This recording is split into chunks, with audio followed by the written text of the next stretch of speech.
First chemo done and dusted. The beard's gone. This is a few days later. I had some footage that I wanted to chuck in of the starting process of the chemo and being in the room and having the drugs injected and all those sort of things. But as you'll see, I've got a couple of clips from me being in hospital because it all went south. When we got to the last infusions, there's 4 different drugs that I'm on for the chemo. It's called ABVD, which is a common chemotherapy for blood cancers like lymphoma and leukemia and things like that. So I had a bad reaction.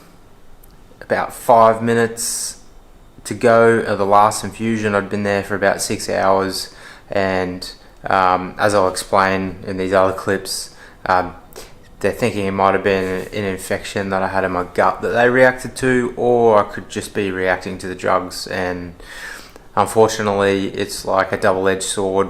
They said if I keep reacting to the drugs, something I might have to deal with just because of how successful and the outcomes of that chemotherapy. So I didn't chuck any of the footage in there because it's basically just big needles being put into me with drugs and sitting in the chemo room. And when I looked back on the footage, it actually became a little bit traumatic for me because it was a traumatic experience. I had a reaction.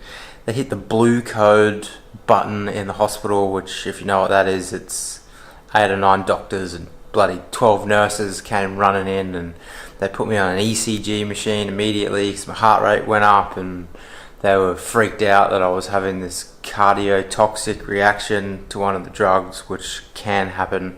Turns out it was just a fever, so I spent a couple of days in the hospital with a fever. So the fever could either be from the infection that they thought I already might have had in my tummy, or it could be just a reaction to one of the drugs. So this is just a couple of clips of me in hospital the 2 days after. But the whole process is a little bit traumatic because Courtney got real upset. She was there when the whole reaction happened, and she freaked out, obviously, which kind of upset me a little bit. But it's just one of these things, and something we're probably going to have to be dealing with for the next 6 to 8 months or so through this whole process. I'm sure there's going to be more instances arise that are going to be a bit sketchy, but all in all, could be worse. Well, the first round of chemo was really eventful because at the last, takes like 6 hours to do the drug infusions, and on the very last drug that they infused into me with about 5 minutes to go, I started to have a reaction. My heart rate elevated to about 140 beats a minute and stayed there. And then my temperature spiked to 39.8 or something like that Celsius, so really high fever.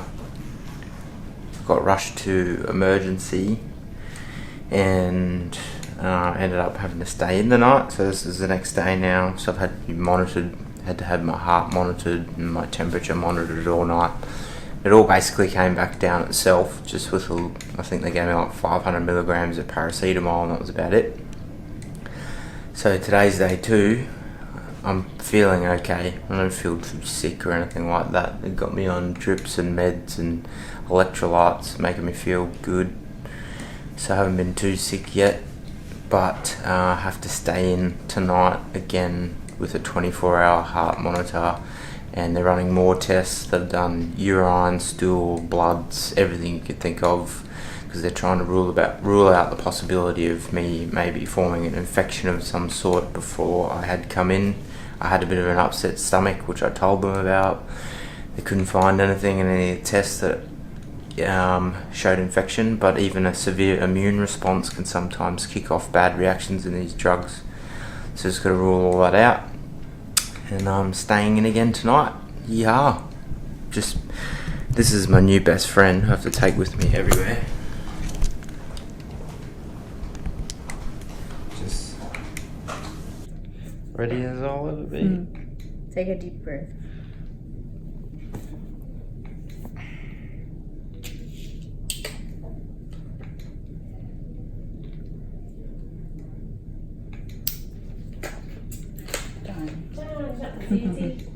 Yeah, to to take blood again? Should we leave it in there? I don't want one on the other side. Okay. Thanks. Thank you. You're welcome. Could you please have some? Okay. Thanks. That's it. Thanks. You're welcome.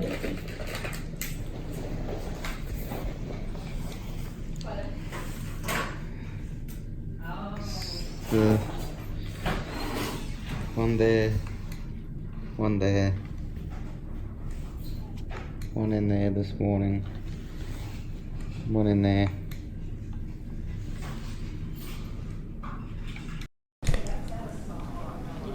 So that's my best friend. He makes it pretty hard to go to the toilet and have showers and walk around, but necessary evil. And so the plan is they monitor me a bit more, make sure my fevers don't come back, make sure my heart's in good order, and then do another lung function test before the next round, which is in 2 weeks. So the next one might be an inpatient one. I might have to stay in hospital for the next one because they have to monitor. They'd put in all the same drugs again because, as they said, side effects like these kind of get outweighed by the fact that the actual chemo, which is called ABVD itself, has such a high success rate of over 90% that it's worth the necessary evil of some side effects like heart rate and fever because if they change the dosages and they change the types, then it lowers the effectiveness of the cure rate.